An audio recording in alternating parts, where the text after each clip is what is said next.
tive uma gestação tranquila, normal, sem intercorrências, né? E meu filho nasceu num desenvolvimento típico, até chegar por volta de 1 ano de idade, quando a gente começa a perceber as mudanças. Que a infância, você pega o filho, bota embaixo do braço e leva para onde você quer. Diante daquele cenário do meu filho, como é que vai ser a vida dele? Então eu fiz uma pergunta: onde estão e o que fazem os autistas jovens e adultos?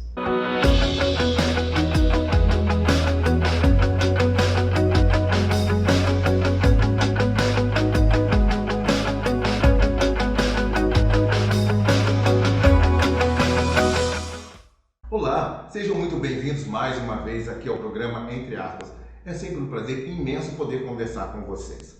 O Abril também é azul e ele tem por objetivo conscientizar e levar mais informações às pessoas sobre o autismo. E nessa edição do programa Entre Aspas a gente quer justamente isso, procurar levar mais informações sobre o autismo às pessoas.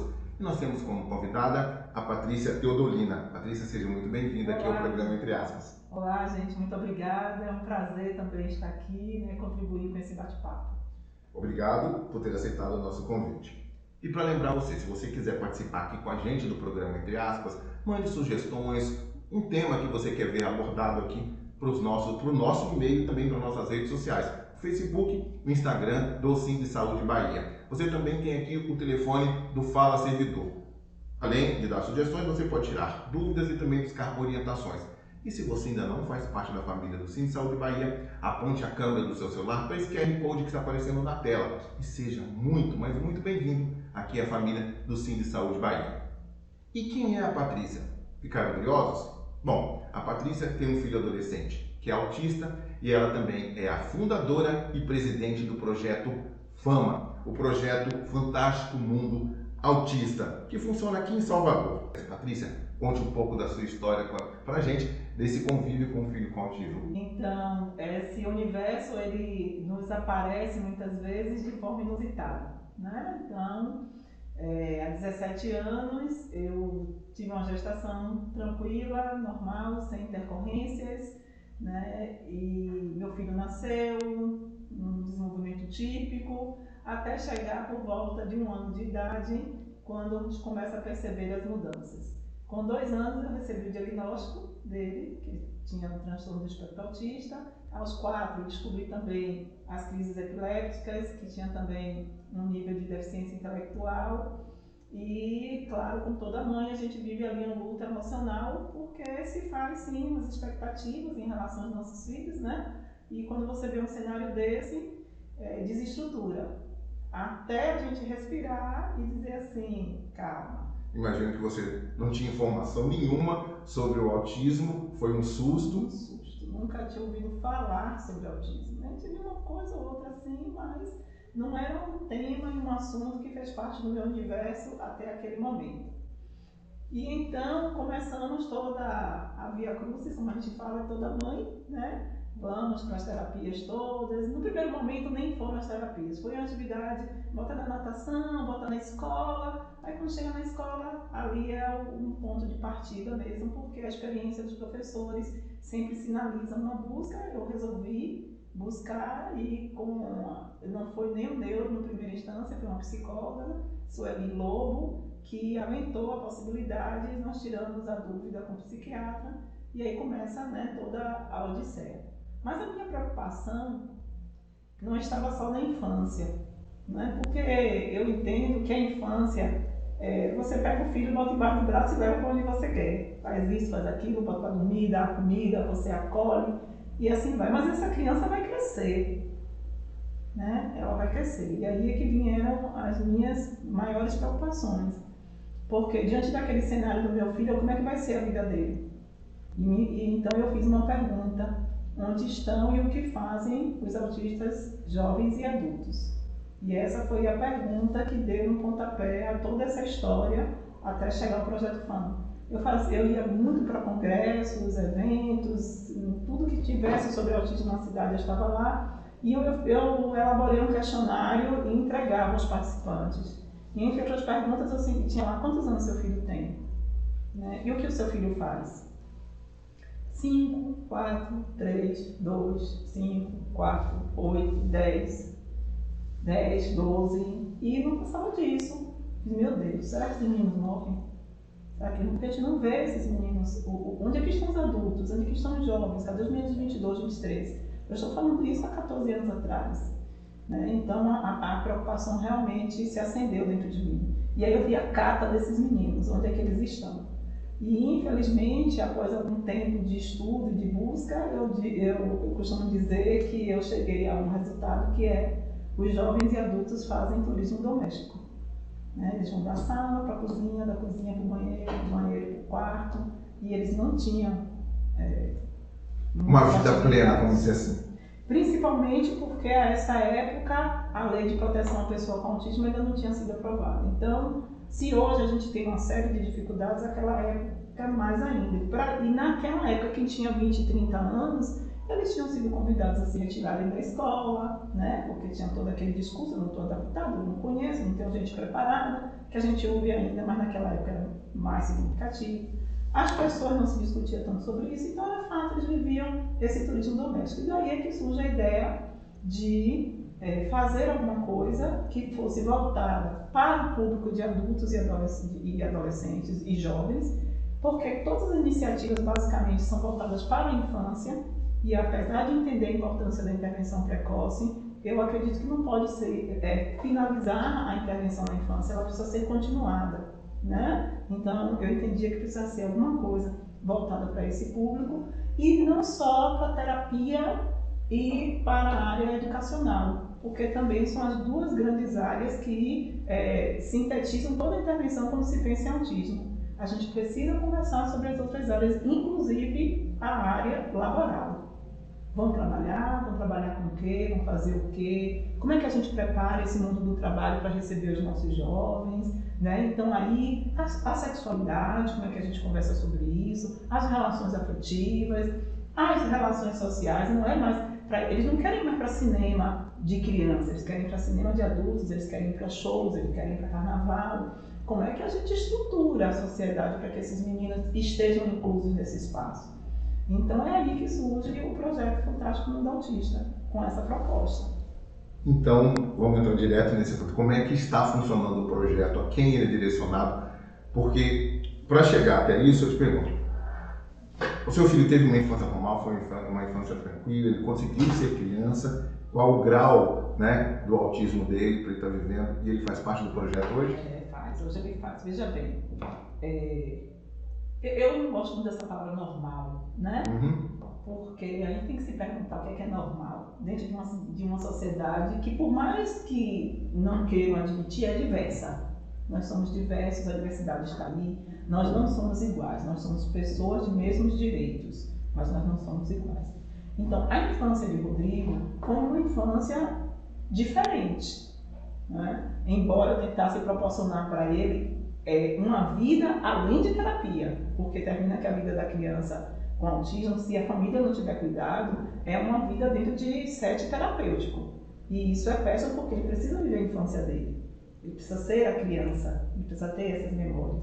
Mas, enfim, existe uma demanda significativa ali, né? As questões sensoriais, as questões cognitivas, as questões de socialização, e que a gente precisa aproveitar esse espaço de tempo, que é fundamental por conta da neuroplasticidade, né? Para que essa criança tenha também um futuro melhor do que aquilo ali. Então, ele teve uma infância, dentro do que eu pude proporcionar, uma infância feliz, né? O Projeto Fama, ele funciona aqui no Tororó, bem na entrada do Tororó, na Rua José Duarte, número 44Z, Casa 1. A gente tem hoje, segue a proposta do projeto, a nossa missão é a inclusão responsável de pessoas com autismo no mundo do trabalho, respeitando os seus interesses e suas habilidades. Né? Olha que não é uma missão tão simples. Hoje, então, quando uma pessoa chega, um jovem chega, primeiro a nossa lista de espera fica sempre no nosso site, a pessoa lá inscreve. Aí a gente faz um chamamento uma vez ao ano, ou se a gente tiver disponibilidade de vaga, mais de uma vez. Quando o jovem chega, a gente faz uma, eu digo assim, uma organização de forma que ele experimente todas as oficinas que a gente tem. Então, hoje nós temos oficinas de fotografia, temos oficina de design gráfico, temos jardinagem, temos artesanato e temos culinária. Exatamente. Então, ele passa por todas essas oficinas para ele perceber, musicalização, para ele perceber onde ele se identificou. Porque não dá para ser uma coisa assim, eu vou pegar esse menino e vou botar aqui na culinária, coisa que ele não goste. Né? Nem todo mundo gosta de culinária. Ele tem que demonstrar onde se adequou mais, onde ele falou assim, onde ele me encontrei aqui. Me encontrei aqui. Isso aqui eu gostei, então eu quero fazer isso. Beleza. Então a gente faz isso, daí a gente vai organizando. A partir daí, nós temos jovens que nós recebemos, que são jovens de suporte 1 e com determinadas habilidades. Quando a gente fala assim, suporte 1 é o que as pessoas antigamente falavam do nível leve, né? Então, significam pessoas que precisam de suporte, mas que têm uma independência e uma autonomia muito próxima do típico.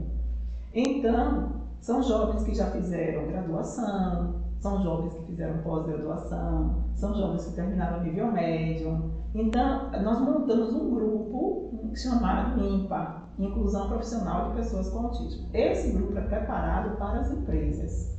E fizemos parceria e convênio com a Defensoria Pública do Estado da Bahia e com a Liga Álvaro Bahia contra a Mortalidade Infantil, que faz a gestão do Matadão Gesteira e do Centro de Referência em Autismo, do CRETEA. Né?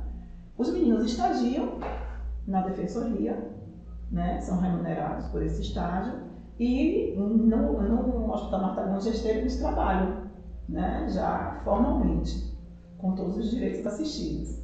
Para esse jovem chegar nessa empresa, nós precisamos prepará-los.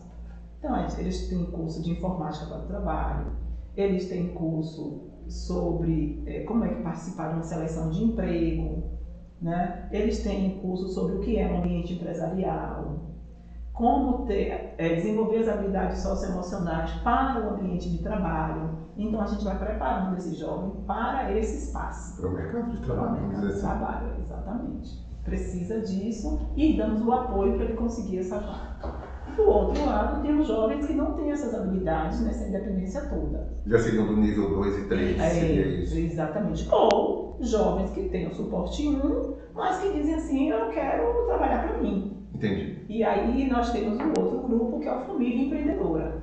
O Família Empreendedora, agora nós vamos ensinar a esse jovem a desenvolver uma habilidade que ele apresente ou que ele gostou. E a partir dessa habilidade que isso se transforma em ocupação e renda. E como normalmente são jovens de suporte 2, eles vão precisar do apoio de alguém que, em geral, a família. Aí então nós capacitamos a família também. Por exemplo, eles vão ter nesse próximo sábado agora o curso de empreendedorismo, né? Então, contratamos uma pessoa e ela vai lá fazer essa formação. O curso de culinária, por exemplo, eles aprenderam a fazer brigadeiro, gourmet e fizeram ovos de Páscoa. E nós vendemos esses ovos de Páscoa. Esses ovos foram vendidos. Nós ensinamos as mães, a eles e as mães. Então, essa mãe, na próxima Páscoa, por exemplo, ela pode fazer ovo de Páscoa na casa dela, junto com o filho dela. E isso pode virar renda. Só que o processo de venda também não é uma coisa tão simples. A gente pensa que é simples, mas não é tão simples. O que nós fizemos? Montamos um centro, um espaço de comercialização e aprendizagem. Os produtos são vendidos nesse espaço e eles estagiam nesse espaço também. Eles aprendem a lidar. Como é que usa aquela maquininha de passar cartão? Como é que embala um presente? Né? Como é que atende um cliente? Como é que eu faço tudo isso que envolve o processo de vender, entendeu? Então, tudo isso que você está contando para mim aqui e para a gente, para as pessoas que nos assistem, que quem tem um transtorno do autismo são pessoas também capazes que aprendem, né, desenvolvem essa capacidade. O FAMA dá essa opção, dá essa oportunidade para elas. Vladimir, essa é a maior barreira que a gente tem como pretensão derrubar. Né? Essa ideia tem dois mitos muito grandes na sociedade. Um mito é que todo autista é muito inteligente, é gênio, não sei o quê. Isso não é verdade, tá? As pessoas com autismo, há pessoas com autismo que têm, sim, um nível intelectual acima da média, é verdade, que tem uma zona de habilidade, e quando ele tem uma zona de habilidade, uma zona de interesse, ele é excepcional naquilo ali, porque o autista ele tem uma orientação a detalhes, ele tem uma percepção mais aguçada do que a nossa, isso é fato. Mas a maior parte das pessoas dentro do espectro tem uma inteligência dentro do esperado, do típico, tá? Essa é uma barreira. A outra ideia é de que eles não podem fazer nada. É engraçado, né? Porque uma coisa não casa com a outra. Então, é que é aquele menino que vai necessitar de cuidado o tempo inteiro. Isso também não é verdade. E pelo contrário, você diz, eles podem tudo. Meu Deus, você se surpreende e às vezes a gente se entristece lá na instituição. Porque eu tenho jovens com 44 anos, com 46 anos dentro da instituição. Meninos com habilidade para pintura que você diz assim, o que aconteceu a vida inteira com esse jovem, que ninguém percebeu esse talento dele. Então ele foi expulso da escola, ele não foi e ele tem um talento. Quantas pessoas vivem da sua arte? Ele poderia estar vivendo da arte dele. Então hoje, quando a gente traz esse jovem, a gente traz na perspectiva de sim, ele pode, ele consegue. Meu filho é um menino que tem uma condição bem peculiar, porque o Rodrigo, além do autismo, ele tem epilepsia, ele tem uma deficiência intelectual, mas Rodrigo ama música. Os avanços de Rodrigo na aula de musicalização, já menti, tudo bem que eu sou mãe, mas tiraram a língua de todo mundo, entende? Porque ele estava lá, ele tem as convulsões, terminam gerando dificuldades motoras significativas, ele perde tônus, mas ele está se esforçando, ele está lá, ó, no ritmo, tocando o órgão junto com a professora. Então, como não? A barreira não está neles, não. A barreira está em nós. Então, e imagino que essa barreira deve começar a se quebrar justamente dentro de casa. Que os pais falam, meu filho tem autismo, mas ele é capaz, eu vou proporcionar isso a ele. É isso. O olhar, na verdade, o autismo ele faz um convite para a gente, né? No primeiro momento parece uma coisa muito dramática, dolorosa, e verdadeiramente é, porque nos obriga a sair daquele padrão. Mas de fato o que o autismo faz é trazer um convite para uma maior observação. Porque quando a gente tem um filho neurotípico, o que é que a gente faz? A gente leva o menino para a escola, a gente bota dentro do carro e leva para onde a gente quer ir, a gente não informa bem o que é que se vai fazer com ele, a gente pega da escola, e aí meu filho, como foi a aula? Você acertou na prova? A gente faz 1000 perguntas e esse ritmo não vai funcionar com pessoas dentro do espectro. Você precisa aprender a mudar o ritmo para lidar com eles. Né? Você precisa informá-los do que vai acontecer com eles, a previsibilidade, o que é que, para onde ele vai. Isso tudo é uma nova forma. E essa observação que você precisa ter mais aguçada vai fazer com que você descubra qual é o real interesse dele. E o real interesse da pessoa com autismo é a ponta do crescimento e do desenvolvimento dele. Então, quando você olha para esse sujeito, eu estou vendo meu filho lá, meu filho não fala, meu filho tem dificuldade para aprender, meu filho tem isso, meu filho tem aquilo, tá. Então, à primeira vista, é horrível, meu Deus, né? Aí eu começo a perceber que ele adora música, que ele passa o dia inteiro ouvindo música, que tudo que envolve música anima ele. Bonitinho. Então é a música. Já é um sinal, já é uma dica para o pai e para os pais. Ali. Exatamente. Então, se o menino gosta de desenhar, ali é um ponto de partida. Se ele tem interesse por ciências, ali é um ponto de partida. Já é um gatilho. É um gatilho. Mas isso exige observação e que a gente desmistifique. Não, se você ficar só no caminho padrão, né? Qual é o caminho padrão? O menino vai para a escola, termina o Fundamental 1, vai para o Fundamental 2, vai para o nível médio, vai para a faculdade. Se você só tiver isso como referência, você vai criar atritos muito grandes com o seu filho e consigo próprio. Porque pode ser que ele não se estabeleça nessa caixa. Quando você amplia o seu olhar, e isso não só sou eu que estou dizendo, A gente tem um estudo muito bem embasado em uma teoria, desde a década de 80, chamada Teoria das Inteligências Múltiplas, de Howard Gardner, que já aponta para isso. Ele dizendo assim, olha, existem outros níveis de inteligências, além da inteligência linguística, além da inteligência matemática. Então, observe esses outros caminhos, porque você pode ter grandes surpresas e agradáveis surpresas. E hoje, lá o FAMA atende a quantas pessoas? Hoje nós estamos com 34 pessoas dentro da instituição. 30 portadores de autismo trabalhando. 34 jovens com autismo, mas nós atendemos a família, porque a gente tem um grupo terapêutico que é obrigatório para a família participar, além de todos esses outros cursos, das outras oficinas que nós direcionamos para a família também. Então, quando a gente monta o público atendido por nós, ele passa de 70, né? Porque a gente atende os jovens e os seus familiares. E você percebe que a vida deles, o dia a dia desses jovens e da família muda. Muda. Olha, nós temos um jovem que chegou lá, ele é psicólogo, é formado em psicologia. Nossa. E ele tem pós-graduação. Mas tem as questões que o autismo traz. Recebeu o diagnóstico de forma tardia, não entendia muita coisa. E aí, um potencial desse, a gente deu uma aceleradinha e ele está trabalhando. Aquela mãe e aquele pai, eu até evito porque eu me emociono, né? Eles dizem assim, eu não imaginava isso acontecendo na vida do meu filho.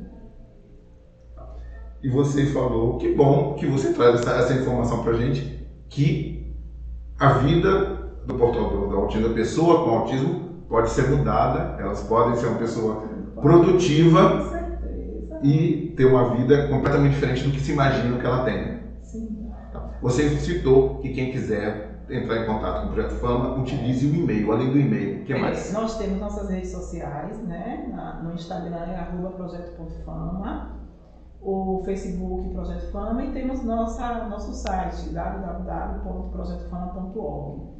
Tá? Então são os canais. O nosso e-mail é contato@projetofama.org também. Então esses são os caminhos que vocês podem entrar em contato conosco, né? De fazer uma visita, etc e tal. E funciona como? Quando? A gente funciona de segunda a sábado, de segunda a sexta, de 8 às 17 e sábado, de 8 às 12. E deixa eu fazer a pergunta. Você só tem o Rodrigo como filho? Maria, excelente pergunta. Eu tenho uma filha chamada Letícia, né? Que é o meu presentinho que Deus me deu. Ela não tem autismo. Então hoje é uma grande companheira, uma grande parceira. E esse é um assunto muito interessante depois de ser conversado, que é a relação dos irmãos, principalmente um irmão atípico, né, como o Rodrigo, que tem o autismo, e uma criança neurotípica, né, que tem as suas demandas de criança, de adolescente. Essa relação da família, né, porque eles também querem ter o seu espaço de atenção. É muito comum quando a gente tem um filho atípico que a gente demande muita atenção para ele e essa outra criança ela sofra, né, por esse distanciamento. Vamos dizer assim, às vezes deixam de lado essa criança. Né, porque ela dá mais conta, não sei o que, então a gente tem que ter muito cuidado para não terminar cuidando tanto de um e gerar outras demandas com o outro que não precisaria. Então eu agradeço por me permitir falar dela. Então, eu quero deixar bem claro aqui que as pessoas, que a Patrícia me corrija, que as pessoas que são portadores, que têm autismo, são pessoas capazes, pessoas produtivas, que não devem ser tratadas e deixadas de lado, correto? Com certeza. Respeitando, claro, a condição de cada um, né? Mas se a gente... É uma cadeia as coisas, né? Então, para a gente chegar nesse lugar com mais sucesso, é muito importante que a intervenção precoce aconteça. A intervenção precoce precisa de um bom psiquiatra, de um neuro, precisa da equipe que vai fazer essa intervenção ali naquela infância, é fundamental. Precisa de uma escola ativa, inclusiva, né, atenta ao desenvolvimento, para quando chegar nessa idade de 17, 18 anos, várias habilidades já tinham sido trabalhadas. E a partir de que idade pode ser atendido lá no FAMA? O FAMA recebe a partir de 10 anos, porque a gente tem um grupo do FAMA Mirim, né? Mas o nosso trabalho é esse, porque o Famamirim é um trabalho voltado para o pedagógico, mas o trabalho focado na inclusão laboral é a partir de 17 anos. E desde quando existe o Projeto Fama? Existimos desde 2004, perdão, desde 2014, a gente está em 2023. 2014, nós vamos fazer 9 anos. É uma coisa importante também dizer que esse ano nós recebemos o apoio da Associação Brasileira de Psicopedagogia, Seção Bahia, que estão fazendo um trabalho maravilhoso de psicopedagogia lá na nossa instituição. Muito, muito bom. Patrícia, com imensa tristeza que eu te digo, infelizmente nosso programa está chegando ao fim, né? Mas eu te pergunto, algum recado que você não deu aqui ainda para as pessoas que estão nos assistindo, que você queira dar para as pessoas? Dá a sua câmera nessa aqui, fica à vontade. Gente, primeiro é uma instituição que não tem apoio, né, assim, de órgãos governamentais e tal. Então, quem quiser ajudar o Projeto Fama, nós temos vários caminhos. Vocês podem entrar no site, lá tem as opções. A Nota de Solidariedade, que é uma iniciativa do Governo do Estado para ajudar diversas instituições, que é aquela de você botar o CPF na nota, é uma forma muito significativa de ajudar também. Nós estamos sempre divulgando nossos produtos, temos nossa loja virtual no nosso site. Então você pode chegar lá, comprar todos os produtos que a gente coloca, é uma forma de colaborar. E quem quiser ser doador mensal, será muito bem-vindo. Fazer essa transformação não é tão simples, mas necessária, e a gente está vendo os frutos, está valendo a pena, né? Então, entrem, conheçam a gente e sejam sócios doador. E que vocês que estão nos assistindo e têm filho ou algum parente autista na família, acreditem na capacidade e no potencial deles, estão certo? Com certeza absoluta.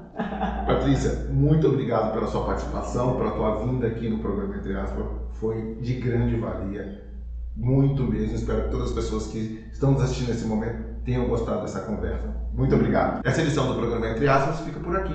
Até o nosso próximo encontro. Até lá.